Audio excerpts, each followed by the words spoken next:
Society నాలుగైదు కోట్లు నడుపుతుంది. అది ఎగ్జాక్ట్ 4-5 కోట్లు ఇవ్వాలి. అది ఇస్తేనే కాంప్రమైజ్. కనీసం ఒక మంత్రి కానీ ఒక ఎమ్మెల్యే కానీ ఇంతవరకు ఒక మాట మీద ఎవరు చెప్తలేరు. ఒక పక్క చెప్తున్నారు, రెండో మాట రెండో రోజు కలెక్టర్ గారు వచ్చి మీకు రోడ్డు ఇస్తామన్నది. అదే రెండో రోజు ఎమ్మెల్యే మీకు రోడ్లు వేయలేదని అంటాడు. అది ఎట్లా కరెక్ట్ అవుతుంది?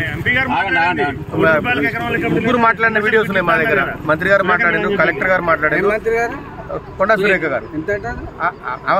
బయట రేట్ ఎంత రేట్ ఉంటే అది వేరే ల్యాండ్ ఇస్తాం, ఇంత దాంట్లో అన్ని ఫెసిలిటీస్ ఏర్పాటు చేసి మేము ఇస్తామని చెప్పింది. మీకేం కావాలని కోరుకుంటున్నాం? మాకు బరాబర్ ఇక్కడ ఎకరానికి 5 కోట్లు కావాలి. మా ఊరికి పక్కాగా హైవే రోడ్డు మా ఊరు నుంచి పోవాలి.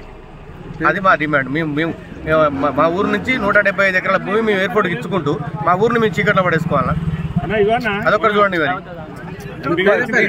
నా పేరు వెంకటేశ్వర్లు గుమ్మడి. బాబురు మాకు 5 కోట్లు పరిహారం ఇవ్వాలా, పక్కాగా రోడ్డు ఇస్తామని మినిస్టర్ గారు చెప్పాడు. మినిస్టర్ గారు ఆల్రెడీగా భూమి ఇస్తామని చెప్పారు. 16 డబ్బులు ఇస్తామన్నారు. మాకు ఈ 2 సార్లు అయితే మేము కొననిస్తాం.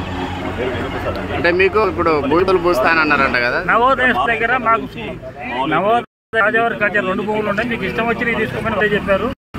నవోదయ ఇప్పుడు మా కలెక్టర్ గారు మీకు భూమి ఇచ్చే ప్రక్రియ లేదంటున్నారు. దానిలో భాగంగానే అంటే మంత్రి గారు ఏమి హామీ ఇచ్చారు? మంత్రి గారు మాకు భూమి ఇస్తాం,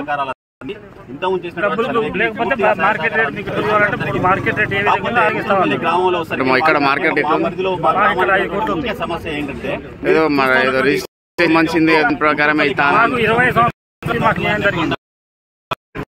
ఇక్కడ మాకు మార్కెట్ వాల్యూ 20 సంవత్సరాలు 60,000 ఏదైతే ఉందో